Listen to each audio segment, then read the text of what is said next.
Oke, selamat siang kepada Ibu dan juga teman-teman sekalian. Kami dari mahasiswa program studi administrasi bisnis Fakultas Via Bikom Universitas Atmajaya. Nama saya Areda Fani dan juga rekan saya Leotwig Julio Abednego akan mempresentasikan mengenai manajemen asuransi, yaitu asuransi perlindungan bisnis atau usaha di Indonesia. Untuk materi yang akan dijelaskan, pertama itu akan dijelaskan oleh rekan saya dulu, Leotwig Julio Abednego.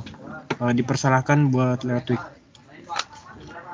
Ya, materi yang akan saya lanjutkan yaitu tentang definisi asuransi perlindungan bisnis atau usaha. Kita masuk ke penjelasannya dulu ya. Apa sih itu asuransi bisnis? Maaf. Ya, asuransi bisnis itu adalah perlindungan terhadap usaha dari kerugian finansial yang dapat terjadi karena berbagai hal. Asuransi ini diselenggarakan oleh berbagai perusahaan asuransi untuk melindungi usaha agar tidak mengalami kerugian apabila terjadi hal yang tidak terduga. Nah, memang setiap bisnis yang ada ini selalu memiliki resiko ya, maupun resiko kecil ataupun besar. Jika resikonya kecil, mungkin kita bisa bisa nanganin ya bisnis ini ya. Tapi kalau resikonya besar, ini menjadi suatu pertanyaan apakah bisnis itu bisa menangani atau tidak. Tentu adanya resiko itu bisa membebani kondisi finansial bisnis maupun kondisi finansial pribadi Anda. Mengapa sih kita memerlukan asuransi bisnis? Perlindungan asuransi bisnis ini dapat membantu untuk minimalisasi kerugian yang Anda tanggung.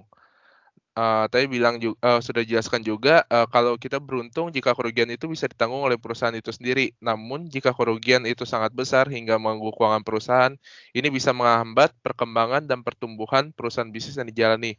Apalagi bisa sampai menyebabkan kebangkrutan bisnis. Di slide. Nah, ini berbagai hal yang bisa terjadi ya di bisnis kita, yaitu pertama ada pencurian, yang kedua itu ada bencana alam, dan yang ketiga itu ada kebakaran. Nah, ini ada beberapa manfaat asuransi. Kita tuh perlu mengetahui manfaat asuransi bisnis yang didapatkan itu seperti dapat melindungi dan meminimalisir resiko, mengganti kerugian dari bisnis Anda, dan yang ketiga memiliki jaminan ketika Anda mengirimkan barang. Nah, memiliki jaminan ketika Anda mengirimkan barang itu kalau bisnis kita itu ada jasa pengiriman, jadi itu bisa diasuransikan. Nah, kita tuh sudah mengetahui beberapa faktor yang bisa mengancam usaha kita. Nah, faktor-faktor tersebut juga memberi alasan yang kuat bagi kita untuk mengasuransikan bisnis yang kita miliki.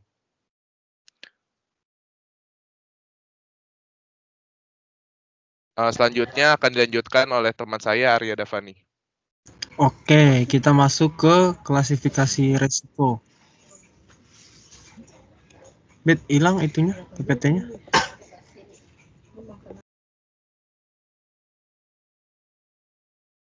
Sebentar. Share screen-nya hilang. Waduh. Ya.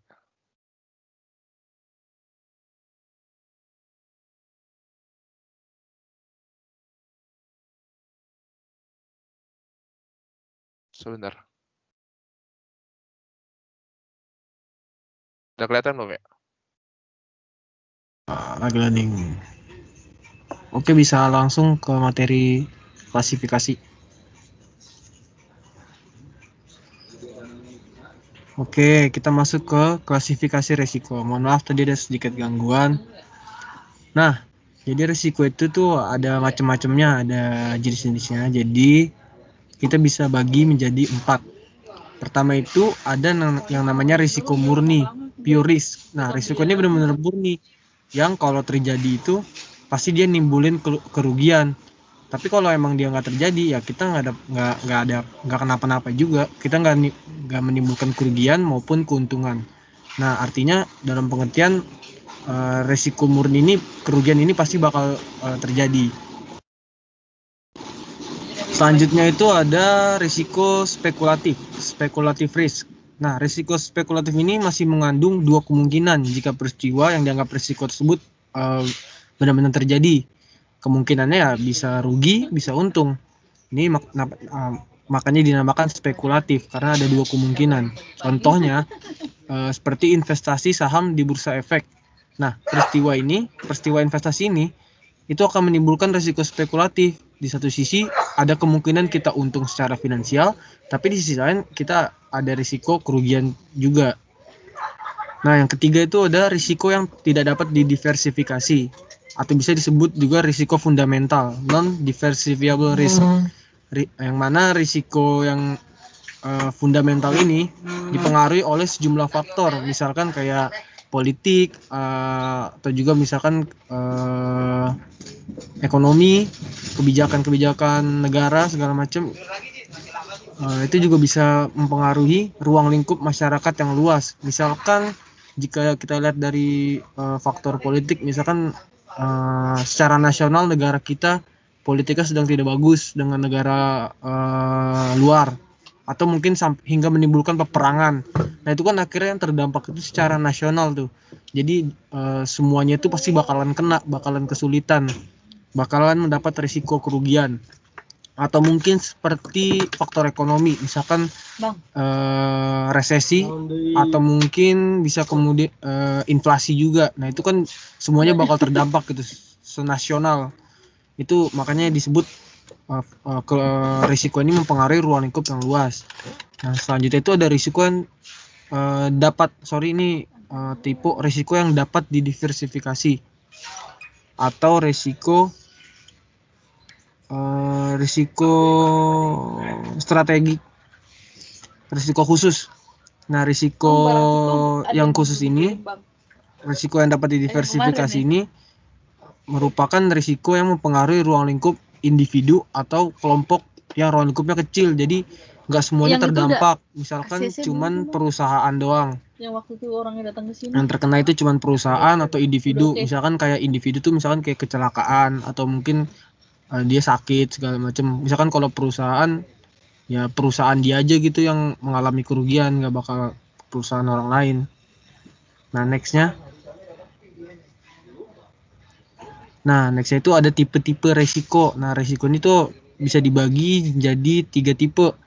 Yang pertama itu enterprise risk, yaitu semua risiko utama yang dihadapi oleh perusahaan dalam melakukan kegiatan bisnis.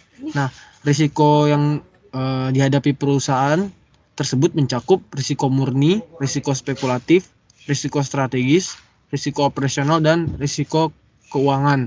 Nah, ini semua mencakup kegiatan dan ataupun agenda aktivitas perusahaan sehari-hari dalam menjalankan kegiatan bisnisnya.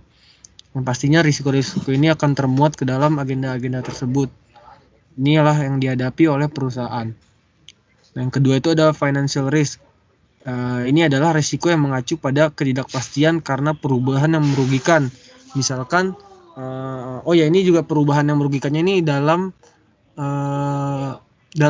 regional tuh keuangan lah ya, finansial.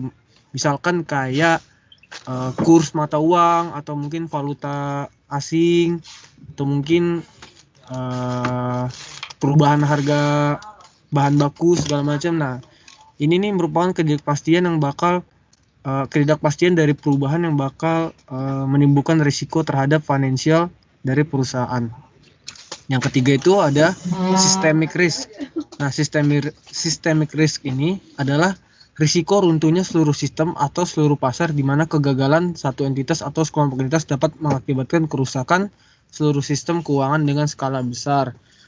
Misalkan aja kelompok, misalkan kalau kita bilang kelompok tuh misalkan pemerintah punya kebijakan gimana buat ngatur dalam situasi COVID seperti ini, namun langkah-langkah strategisnya nggak tepat sehingga ekonomi kita bukannya tumbuh malah akan ada resesi seperti sekarang ini. Nah, ini bisa aja menimbulkan systemic risk yang mana seluruh masyarakat, seluruh komponen yang terdapat di satu negara itu bakal terdampak dan merasakan risikonya.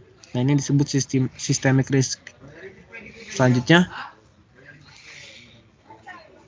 Nah, kan dari tadi kita udah jelasin nih, kalau misalkan perusahaan itu tuh bakalan mendapat banyak banget risiko-risiko, kita bakalan dapat banyak banget risiko-risiko kerugian yang akan menghampiri kegiatan usaha kita atau perusahaan kita. Nah, ini adalah produk-produk asuransi dalam bisnis yang bisa istilahnya kita pakailah untuk menangani risiko-risiko yang bakal terjadi tersebut. Nah, yang pertama itu bisa accident and health insurance. Ini maksudnya adalah kecelakaan dan kesehatan. Misalkan kayak BPJS Ketenagakerjaan, BPJS Kesehatan. Nah, ini kan misalkan karyawan kita tuh sakit. Nah, ini bakalan tercover dengan accident and health insurance. Gak cuman karyawan, mungkin para top manajemennya juga bakalan di-include juga ke dalam asuransi ini. Nah, yang kedua itu ada crime insurance. Crime insurance ini meliputi pencurian ataupun kejahatan lainnya yang termasuk ke dalam kegiatan bisnis. Misalkan kayak mesin kita ada yang dicuri, misalkan mesin pabrik, mesin produksi kita dicuri, atau mungkin ada kegiatan-kegiatan kriminal yang dilakukan di dalam perusahaan, misalkan kayak pembunuhan atau segala macam. Nah, ini bisa aja di cover dengan crime insurance ini. Nah, yang ketiga itu ada fire and allied insurance. Nah, fire and allied ini bisa termasuk ke dalam kebakaran ataupun bencana alam lainnya, misalkan kayak banjir atau gempa bumi. Nah, kalau allied insurance itu bisa aja kayak ledakan yang terjadi, kerusuhan, huru-hara, terorisme, sabotase, dan lain-lain. Yang mana bisa aja hal-hal tersebut ini merusak properti yang terdapat di dalam perusahaan kita, sehingga properti tersebut kerugiannya dapat tercover oleh insurance. Nah, yang ketiga itu adalah liability insurance. Ini adalah asuransi tanggung gugat, di mana asuransi ini bakal menanggung jawab kerugian pihak ketiga. Ini bisa aja dari misalkan kayak produk, kita bikin produk tapi pelanggan kita memakai produk tersebut itu malah kecelakaan misalkan, terus mereka menggugat kita. Nah, ini bisa aja cost dari gugatan tersebut itu ditanggung oleh asuransi yang udah kita pakai, yaitu liability insurance. Nah, yang kelima itu ada machinery insurance. Nah, ini lebih asuransi yang lebih spesifik lagi ya, ke permesinan pabrik dan perangkat-perangkat lainnya yang terkait. Nah, ini bisa aja diasuransikan juga. Yang selanjutnya itu ada workers compensation insurance, upah pekerja atau karyawan. Permasalahan dalam upah pekerja atau karyawan, misalkan dalam kondisi-kondisi resesi seperti ini, kondisi-kondisi sulit, perusahaan mungkin ada beberapa perusahaan tidak mampu membayar upah pekerjanya. Nah, kalau dia udah mengikuti workers compensation insurance ini, mungkin aja gaji-gaji karyawan yang belum terbayarkan tersebut di cover oleh asuransi. Nah, ini sebenarnya bidang yang lebih spesifik di asuransi. Nggak semuanya sebenarnya mempunyai layanan asuransi seperti ini. Nah, yang selanjutnya adalah credit insurance. Nah, credit insurance ini kerugian besar perusahaan. Misalkan aja perusahaan menjual barang itu multinasional misalkan, tapi pelanggannya itu dari negara lain misalkan. Nah, perusahaan ini ngalamin kerugian, misalkan kerugiannya saat barang udah dikirim, tapi ternyata pelanggan yang ada di luar negara tersebut malah nggak bisa bayar karena mereka bangkrut apa segala macem. Nah, kerugian yang dialami perusahaan yang menjual barang ini tuh bisa di cover oleh credit insurance. Selanjutnya itu ada fidelity guarantee atau suretyship insurance, yaitu kerugian yang disebabkan oleh ketidakjujuran seseorang yang memegang kepercayaan. Nah, ini biasanya jadi kasus utama nih, di mana orang-orang yang memiliki wewenang, yang memiliki jabatan yang tinggi, itu biasanya menyalahgunakan kekuasaannya, malah korup atau malah membuat kebijakan-kebijakan yang tidak tepat, sehingga membuat kondisi perusahaan jadi sulit apa segala macam. dan menimbulkan kerugian. Nah, ini ada asuransinya untuk mengcover hal itu. Ini biasanya untuk owner biasanya yang mau lebih hati-hati dalam bisnisnya jika bisnisnya tersebut dijalankan oleh orang lain yang memegang pemangku kejabatan yang tinggi. Nah, asuransi ini perlu banget kalau misalkan kita tahu bahwa orang tersebut mempunyai risiko-risiko bahwa dia akan menyalahgunakan wewenang sehingga menimbulkan kerugian. Nah, sebenarnya masih banyak lagi asuransi dalam bisnis. Cuman 8 hal ini tuh yang umum ada di perusahaan. Nah, mungkin presentasi kami sekian sampai di sini. Saya Arya dan Leotwig Julio pamit. Terima kasih atas perhatiannya pada ibu dan juga teman-teman sekalian. Selamat siang semuanya.